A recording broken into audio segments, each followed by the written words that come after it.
Absolute chaos at Ibrox. Nico Raskin could be sold over soaring wages. The Union Bears go to war with the board, and the 49ers are ready to step in. Tyrhys Dolan is weighing a move to Rangers. Dessers hits back after topping the scoring charts. It's all kicking off. Don't blink or you'll miss the moment everything changes. Right, here we go. Let's talk Nedim Badami. Now, you probably didn't even notice he wasn't on the pitch for that 2-2 draw at Easter Road. And frankly, you wouldn't be alone. Badami has drifted through this season like a ghost in blue. Signed for just over £3 million from Sassuolo, he came in with all the hype of a Serie A technician, but gave us the output of a player who looked lost at Fir Park. Never mind Ibrox. Barry Ferguson clearly saw enough when he hauled him off at halftime.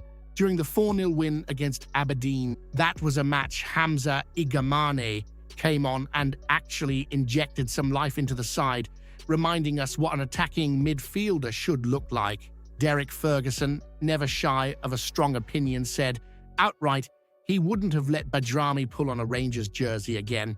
And do you know what? After what we've seen this season, hard to argue. The numbers: 28 league appearances, 2 goals, 1 assist, touches per game, just over 30 accurate passes, hovering around 82%, but mostly sideways. He's had 4 big chances created across the whole season. 4. That's not a Rangers standard. That's not Ibrox class. There's rumblings now that Serie A and Bundesliga clubs are sniffing about. And to be honest, if anyone's willing to pay even close to what we shelled out for him, we should be biting their hand off. He's not influenced games, not lifted the tempo, and not shown the fire or flair you demand from someone in the number 10 role. This isn't just about one player either. Badami has become a symbol of a bigger problem: the muddled recruitment and scattergun approach under the previous regime. And if we're truly entering a new era at Ibrox, then cutting ties now, taking the hit, and using those wages and that squad space for someone who actually fits the mold, that's the only path forward. Should a player who clearly lacks the passion, fight, and consistency to wear the Rangers badge ever be allowed to pull on that jersey again? Or has the time come for us to show the door to any player who treats Ibrox like a stepping stone instead of a fortress? Tyrhys Dolan. The Blackburn winger's been told in no uncertain terms, if Rangers or even Celtic come calling, you stop, you think, and you act. That's the weight our club still carries, even through the turbulence. Dolan, with 7 goals and 6 assists across a full championship season, has been lively, unpredictable, and carries that spark we sorely missed in certain matches this year. David Prutton, speaking to Football League World, basically spelled it out. This lad's not the finished article, but he's exciting. And when you're talking about Rangers, that's what gets Ibrox on its feet. The idea of bringing him in on a free or for a nominal fee due to his age, that's a no-brainer if he's up for the challenge. And if it's a straight fight between us and Celtic for his signature, he better fancy the weight of the blue shirt and the roar of Ibrox under the floodlights, not the plastic pipe noise from Parkhyde. Now, on to someone who has delivered. Cyriel Dessers. He's not always been loved, let's be honest. There's been groans, rolled eyes, and plenty of shouting at the telly.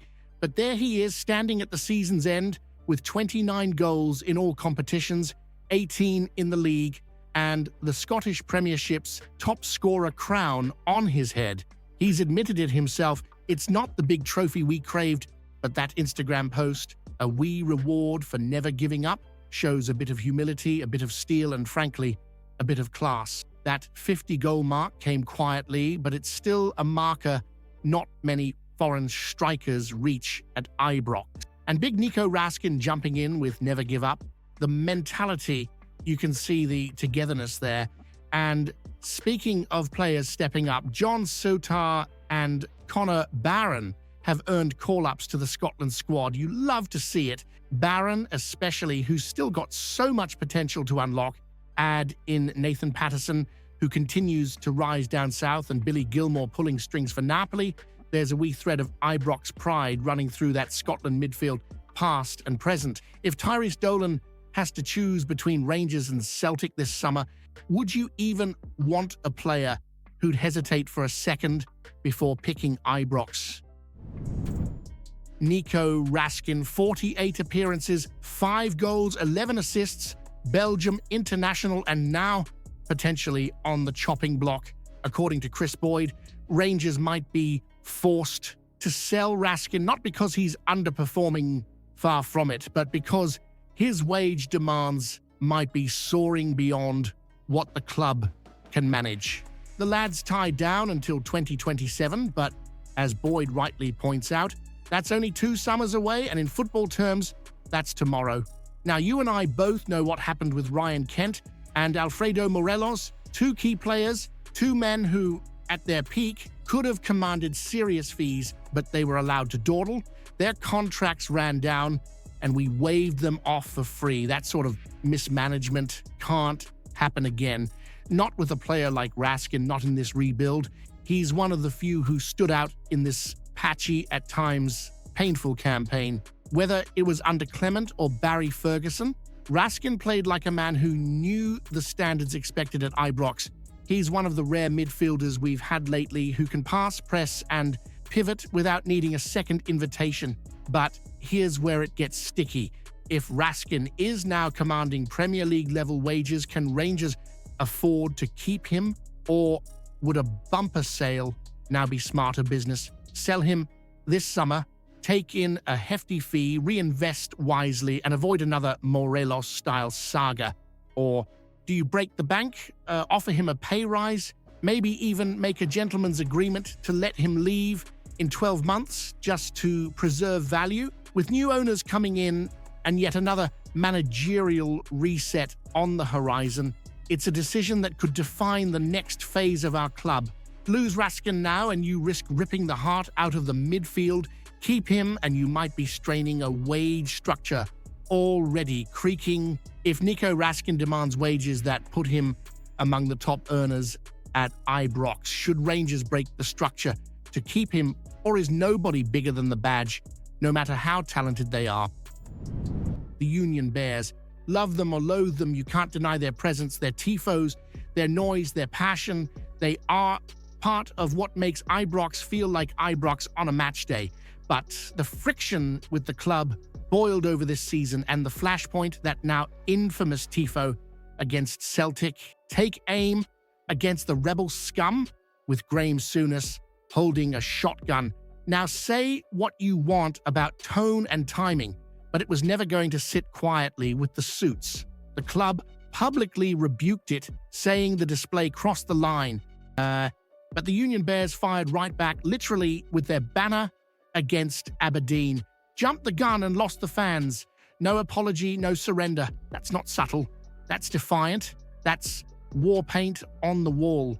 Now enter the new players in this drama, Andrew Kavanagh and Parag Marath of the 49ers Enterprises, fresh faces who've been spotted in the director's box, likely taking notes not just on performances, but on crowd dynamics too. Derek Ferguson, who knows what Ibrox means to people like you, believes this will be top of their agenda. He's bang on. If you're coming into a club like Rangers and think it's all just about transfer budgets and glossy presentations, you're missing the soul of it. The Union Bears might be controversial, but they are the atmosphere engine. They set the tone, they rattle the opposition. They make a Drake night in December feel like a European quarter-final. And let's be real, our gap behind Celtic this season wasn't just in points, it was in energy, in identity, in togetherness. So if the new owners are smart, and all signs suggest they are, they'll know this relationship can't stay broken. They don't need to agree with every banner, but they do need the Union Bears in sync with the badge again, because when Ibrox roars in one voice, it's a fortress. When it's fractured, it's just bricks and seats. Should the Union Bears have free rein to express themselves however they see fit, even if it means clashing with the board, or should Rangers clamp down to protect the club's image? even if it risks killing the atmosphere that makes Ibrox special. If you haven't seen yesterday's video yet, you're missing out. Explosive news about Rangers that'll leave every fan stunned. Go check it out now.